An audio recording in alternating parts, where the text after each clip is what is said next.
This is Love Notes, daily devotions from Holy Trinity Lutheran Church. Grace and peace to you. We continue our readings from John Chrysostom in the little book on living simply, a collection of his works. As you've noted in this particular little book, much of John's attention is fixed on wealth, poverty, generosity, and the things that go along with money, with the rich and poor. In this particular reading today, he says, I often speak of the rich and the poor, and then gives us a little insight. I would rather not have to speak in these terms. And as one who has taught stewardship in the church myself for most of my career, I can say the same thing. I wish I didn't even have to talk about this. Chrysostom explains, if everyone acted according to the teachings of Christ, there would be no rich and poor. What do you make of that? If everyone loved and followed Christ, there would be no rich and poor? Is that true? Is that possible? Chrysostom says if that were the case, all would be equally. This is because the rich would continue giving away their wealth until everyone had the same. And now we throw our hands up in a capitalist economy and we say, well, it sounds like socialism. No, it's not socialism.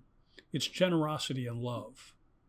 You see, when you define the values and the structure of life according to love and community and justice and mercy, you get a whole different thing than capitalism or communism or socialism.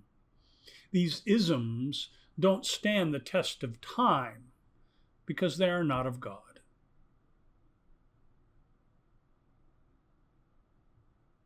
The rich would continue to give away their wealth until everyone had the same. Everyone would benefit.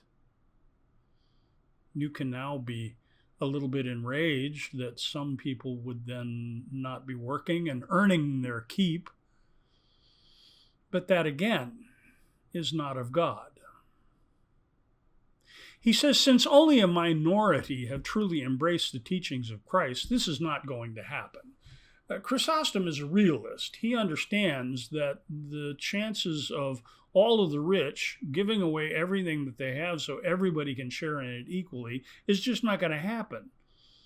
There will be those generous people who share a significant amount of their money, and they will go a long way to establishing the reign of God to the best of their ability. But it's not going to happen anytime soon. He does say, however, but we can make a start. And the place to start is the church. Now remember, Chrysostom is writing in the 4th and 5th century. This is long before modern stewardship and fundraising appeals were ever thought of.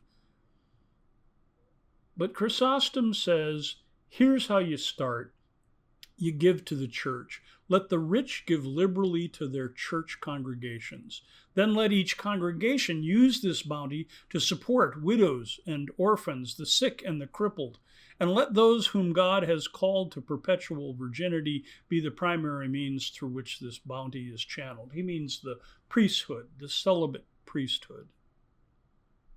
Hospitals and schools can be built where those in need can come, and where those called to celibacy can serve them, because they have no investment in their own family.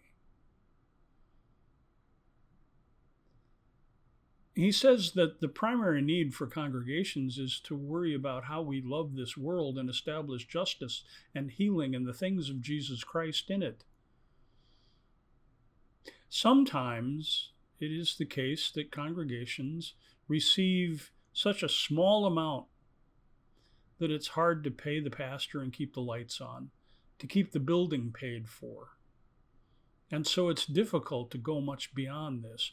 We as a congregation are blessed to have active ministries feeding the hungry and clothing the naked and reaching out to those who have been marginalized in our world. We need to continue to do that.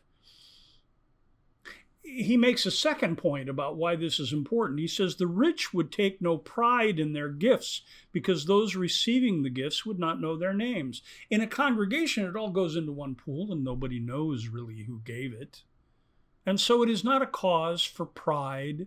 It is not a cause for having naming rights or plaques. You don't get the name of the biggest donor in the congregation and put it up on the wall in the sanctuary and say, this is the, Henry Smith Sanctuary.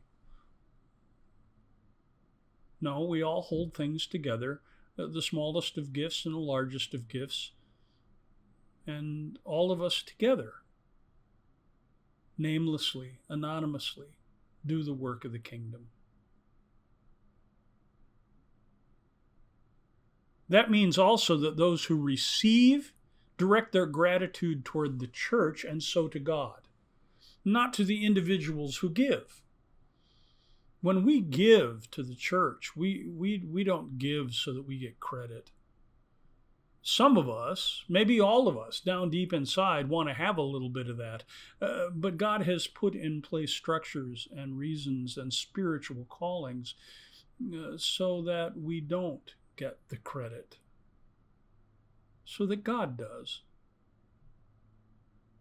So let your particular church become in this way a reflection on earth of the glory of heaven.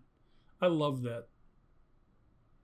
So let your particular church, your congregation, Holy Trinity Lutheran Church, become in this way a reflection on earth of the very glory of heaven.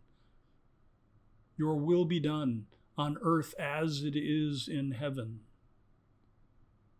This is our mission, our calling to share God's love through our generosity.